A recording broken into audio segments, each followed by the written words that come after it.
భాగ్యనగర్ గడ్డ నా అడ్డ అంటున్న బీజేపీ లోక్సభ ఎన్నికల బరిలోకి లేడీ సింహాన్ని దింపింది. అసద్పై బీజేపీ అస్త్రం మాధవిలత ఎవరిమే? మాధవిలత ఎంపిక వెనుక కేంద్రంలోని మోదీ సర్కార్ వ్యూహమేంటి? హైదరాబాద్లో హ్యాట్రిక్ విజయం పైన కన్నేసిందా? Let's watch the story.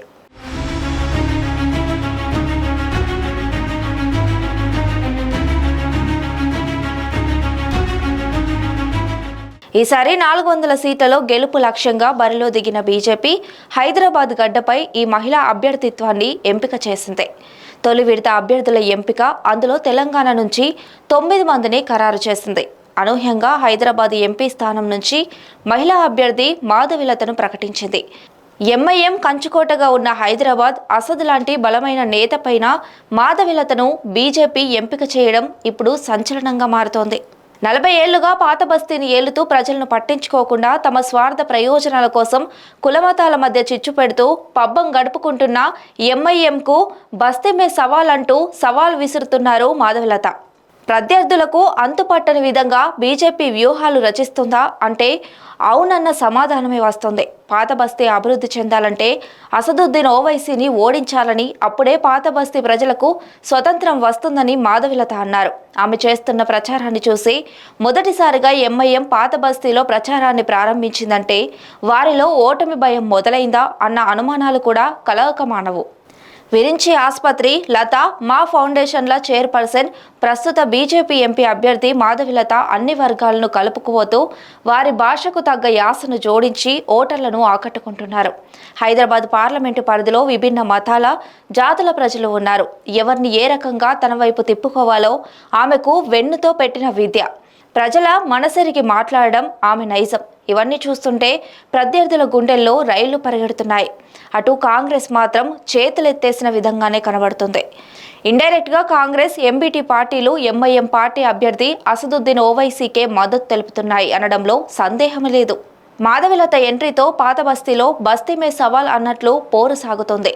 Daily సీరియల్లో లాగా డైలీ కాంట్రవర్సీలతో కాకరేగుతోంది.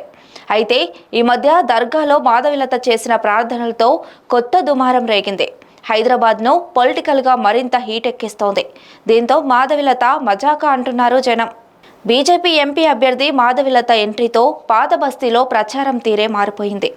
ఎన్నడూ లేని విధంగా అసదుద్దీన్తో డి అంటే డి అంటున్న మాధవిలత ఇప్పుడు దర్గాకు వెళ్లి ప్రార్థనలు చేయడం మరో వివాదంగా మారింది. ప్రచారం సందర్భంగా పాత బస్తీలోని ఓ దర్గాకు వెళ్లిన మాధవిలత అక్కడ చాదర్ సమర్పించారు. దూవా చేయాలని విజ్ఞప్తి చేస్తే ఆమె సమాధిపై చాదర్ సమర్పించి దండం పెట్టుకుని తన గెలుపు కోసం ప్రత్యేక ప్రార్థనలు చేశారు. ఆమె దర్గాలో చాదర్ సమర్పించడంపై ముస్లిం మత పెద్దలు మండిపడడంతో ఇదో వివాదాస్పదంగా మారింది. అసద్పై తానొస్తున్నానంటూ ఆమె వ్యాఖ్యానించారు. చట్ట వ్యతిరేకమైన పనులు చేస్తే ఇక ఊరుకునేదే లేదని వార్నింగ్ ఇచ్చారు. అసదుద్దీన్ మైనారిటీలకు, హిందువులకు ఎవరికీ న్యాయం చేయట్లేదని ఆగ్రహం వ్యక్తం చేశారు. అన్యాయంగా యువకులను జైల్లో వేస్తున్నారని ఫైర్ అయ్యారు. హైదరాబాద్ ప్రజల హక్కులను కాలరాస్తున్నారని ఆగ్రహం వ్యక్తం చేస్తున్నారు. ఈసారి మార్పు తథ్యమని, ప్రజలు మార్పు కోరుకుంటున్నారని మాధవిలత చెప్పారు. 40 ఏళ్ల తర్వాత హైదరాబాద్లో మార్పు రాబోతుందని, అసదుద్దీన్ను ప్రజలు ఇంటికి పంపించడం ఖాయమని ఆమె ధీమా వ్యక్తం చేశారు. ఇక ఎంఐఎం అభ్యర్థి అసదుద్దీన్ ఓవైసీ కూడా పాత బస్తీలో ఎలక్షన్ హీట్ పెంచుతున్నారు. ప్రచారం సందర్భంగా అక్కడే ఉన్న స్థానికులతో ముచ్చటించారు. మరోవైపు కార్యకర్తలు పెద్ద కూర తింటాం, ఓవైసీని గెలిపిస్తామంటూ నినాదాలు చేస్తూ హల్చల్ చేశారు. ఇది కూడా మరో కాంట్రవర్సీకి దారితీసింది. ఇక హైదరాబాద్ ఎంపీ స్థానం నుంచి కాంగ్రెస్ అభ్యర్థిగా పోటీ చేస్తున్న సమీర్ మాత్రం బీజేపీ, ఎంఐఎం రెండూ కలిసి మత రాజకీయాలు చేస్తున్నాయని మండిపడ్డారు. ఇలాంటి మరిన్ని అప్డేట్స్ కోసం చూస్తూనే ఉండండి 9 వైబ్స్.